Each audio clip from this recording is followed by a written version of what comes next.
एक बार फिर से आप सभी का हार्दिक स्वागत अभिनंदन करता हूँ। देव दर्शन पाठ के अंतर्गत हम आबूराज की धन्य धरा के अंतर्गत एक अमरावती नगरी के अमृत ऋषि की महाकुल देवी के दरबार में माँ भद्रकाली देवी के दरबार को नमन करने के लिए आगंतुक हुए।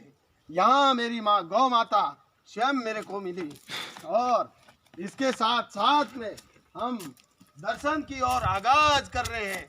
भाई लोगों, ये ऐसा भव्य द्वार जब अमृत ऋषि का धरती पे अवतरण था वो आज से 8,500 वर्ष प्राचीन ऐसा मंदिर जो कहते हैं कि समय विशेष में उन मुगलों का आतंक मंदिरों पे ऐसा आच्छादित हो गया कि मंदिर स्वयं अंतिम द्वार की ओर अग्रसर होने लगे।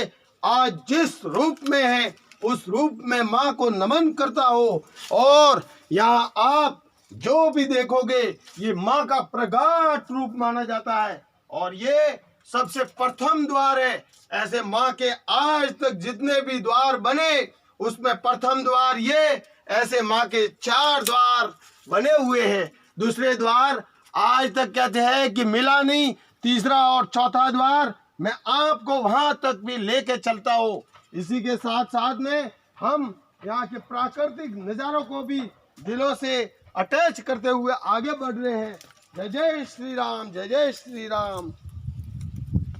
ये माँ का प्राचीन स्वरूप आपको जिस रूप में साकार हो रहा है, बहुत ही ऊंचा शिखर, चारों ओर बिखरी इसकी लालिमा जिसे कहते हैं कि मैं आप तक पहुंचा रहा हूँ। इसके साथ साथ में यहाँ के बगीचों को भी आपके अंदर विराजमान कर रहा हो और आगे हम आपको ले चलते हैं उन भव्य द्वार की और जहाँ प्रजा आज भी दर्शन कर रही है और यहाँ पे भी दर्शन करती रहती है। आगे बढ़ गए हैं तो हम भद्रकाली के मेन मंदिर, मेन पाठ स्थान की ओर, जहाँ पे कहते हैं कि सिद्धपुर के ब्राह्मण लोग आज भी अपनी कुल देवी को मनाने के लिए हर एक तीज त्योहार दिन दिन उमड़ते रहते हैं। इस देवी का कहते हैं कि स्वागत द्वार स्वयं गंगा माँ अवतरित होते हुए उनके चरण पगलियों को धोते हुए करती है। ऐसे भव्य द्वार को मैं स्वयं अपने चरणों को नमन करते हुए स्वागत करता हूँ। इस गंगा माँ के कहते हैं कि द्वार से मैं भी अपने हाथों को धोते हुए नमन करता हूँ। जय हो हर हर गंगे शंभू शिव महादेव, जय हो भवानी तेरी लीला अपरंपार है। यहाँ सामने मेरे अनेक भक्त खड़े हैं, मेरे दिलेर शिष्य खड़े हैं, उनको भी मेरा आगाज है, नमन है। प्रभु मैं माँ भद्रकाली देवी को नमन करता हुआ, ये मेरे को कहते हैं ज्ञान का आवरण आच्छादित करने वाली, मेरे लिए सर्वणीम कहते हैं लीला प्रदान करने वाली, ये जो कहते हैं कुल देवी है, कुल भूषण है। तो ये भद्रकाली का द्वार जो कहते हैं कि सिद्धपुर के ब्राह्मणों को एक नए ज्ञान का श्रृंगार का संसार करने वाली, कहते हैं कण कण रोम रोम में ज्ञान की ऊर्जा प्रवाहित करने वाली, ऐसा सुरम्य द्वार जिसकी लीला देखूं तो अपरंपार, जिसके गुंबद को देखता हूँ तो मेरी आंखें ओझल हो जाती है। क्या माँ तेरी लीला है, अनेक पक्षियों को तूने आश्रय दे डाला है। देखूं तो कहते हैं कई कबूतर तेरे द्वार को कहते हैं आसन बना के बैठे हुए। माँ तू हमेशा ममता रही है, तेरे द्वार विद्यमान है। इन लीलाओं को क्या दिल में आगाज करूं। यहाँ के पंडित लोग जो इतने श्रवण है, इतने पवित्र है, जो जटाधारी है, यहाँ के मुनि भाई साहब कहते हैं कि संसार को एक नया दिशा देने वाले हैं। जय श्री राम, जय श्री राम।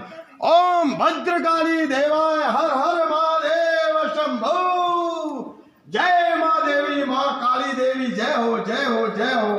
तेरा भक्त को आज तूने एक सौगात के रूप में बुलाया है। माँ को मैं किस रूप में नमन करूं। माँ ममता है। माँ ने ही पुत्र को जुबान अर्पित की। माँ ने 9 महीने के अंदर इस धरती माता को दूसरा नमन प्रदान किया।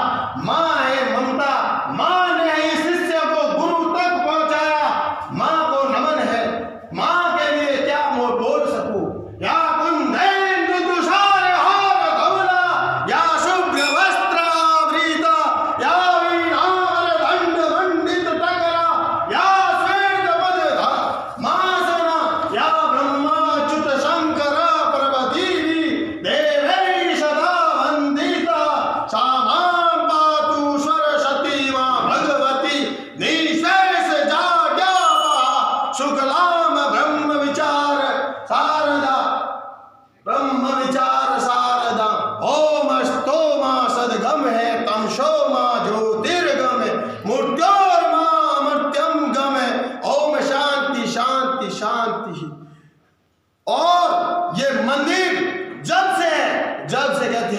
अमरस ऋषि का इस धरती पे मनुष्य रूप में आगाज हुआ।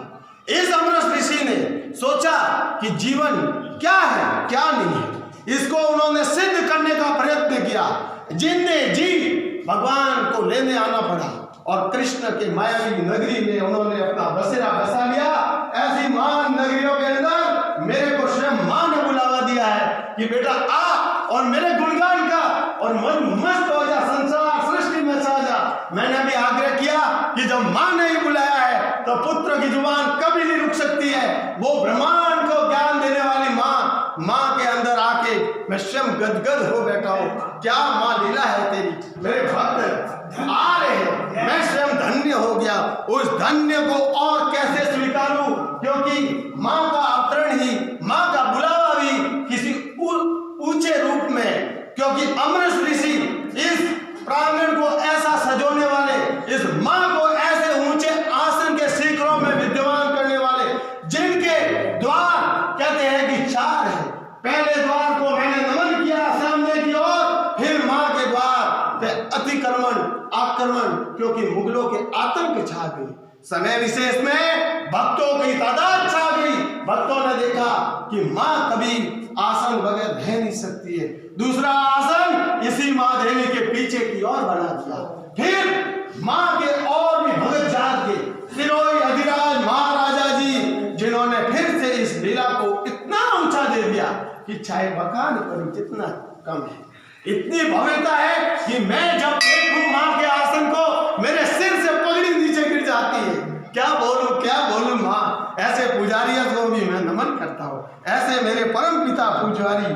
और ये हमारे साथ में उस मुहिम को लेकर चलते, मैं भी इसी देव स्थान के अंतर्गत काम करता हूं। ये हमारे साथ में रहने वाले, उठने बैठने वाले, इसलिए मेरा इन पर कृपा दृष्टि आशीर्वाद है। मैं उस शेर के साथ में विचरण करूं, क्योंकि ये मां का शेर है और दूसरा मेरे को मनुष्य रूपी शेर बना के इस धरती पे अवतरित किया है। इसलिए मां का क्या गुणगान करूं। मैं आप समस्त भक्तों को यही आग्रह करता हूं कि जब दिमाग में खोखलापन छा जाए तो आपको कहीं जाने की जरूरत नहीं है। आपके पास में ही सोने चांदी हीरे ज्वारात उगलने वाली मां है। मां ममता है, मां खान है, इसलिए आपको कहीं जाना नहीं है। इसी अमरावती नगरी में अमृत का रस पान करने आना है, कहीं दूर नहीं है। यही ऋषिकेश का द्वार है, जहां कहते 84 लाख योनियों का काकर बना हुआ है। यही अमृत ऋषि जो अपनी कुल देवी को कहते हैं आराध्य रूप में सजोए हुए, यहाँ अमृत का रसपान करना है। देवी देवताओं ने यहाँ अमृत का घड़ा आज भी रखा है। पीने वाले को स्वयं खोजने के लिए आतुर होना पड़ता है। कहाँ है वो रस?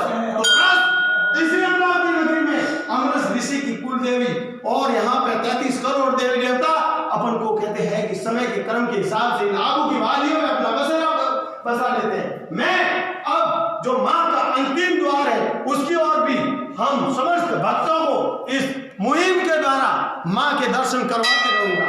जय जय श्री राम। एक बार आप भक्त लोगों मेरे साथ में नीचे उतरते हुए उस मां के द्वार को भी दिलों में कैसे आगाज करवाऊंगा। जय श्री राम, जय श्री राम, जय श्री राम। ये मां का ऊंचे शिखरों को, आसमान को छूते हुए लालिमा, उसके साथ साथ में मैं आगे बढ़ रहा हूँ। मां की और भी लीलाओं को कैसे किस रूप में आप तक पहुंचाऊं, उस लीला को पहुंचाने के लिए मेरे को इधर उधर भ्रमण करना पड़े।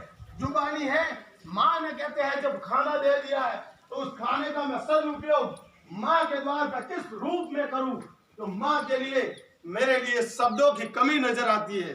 अब आप महेंद्र भाई साहब, ये जो मां का और भी बड़ा पवित्र द्वार है, मां भद्रकाली देवाय नमो, हर हर महादेव शंभु शिवलारी। या कुंदेन्दु तुषार हार धवला, या शुभ्र वस्त्रावृत, या वीणा वरदंड मंडित टकरा, या श्वेत पद्मासना, या ब्रह्माच्युत शंकर प्रभृति भी देवे सदा वंदिता श्यामां पातु सरस्वती मां भगवती निशेष जाड्यापा शुक्लां ब्रह्म विचार सार परमा आद्या जगत व्यापिनी वीणा पुस्तक धारिणी मां भयदा जाड्यांतकार्यापां हस्ते प्रतीकमालिका विधियन्ति पद्मासने संस्थिता वन्दे तां परमेश्वरी मां भगवती बुद्धि प्रदाम शारदाम। ओम अस्तो मा सद्गम है तमसो मा ज्योतिर्गम है मृत्योर्मा अमर्त्यम गम है। ओम शांति शांति शांति शांति। सर्वे भवन्तु सुखिनः सर्वे सन्तु निरामया सर्वे भद्राणि पश्यन्तु मा कश्चित् दुःखभाग् भवेत्। ओम शांति शांति शांति।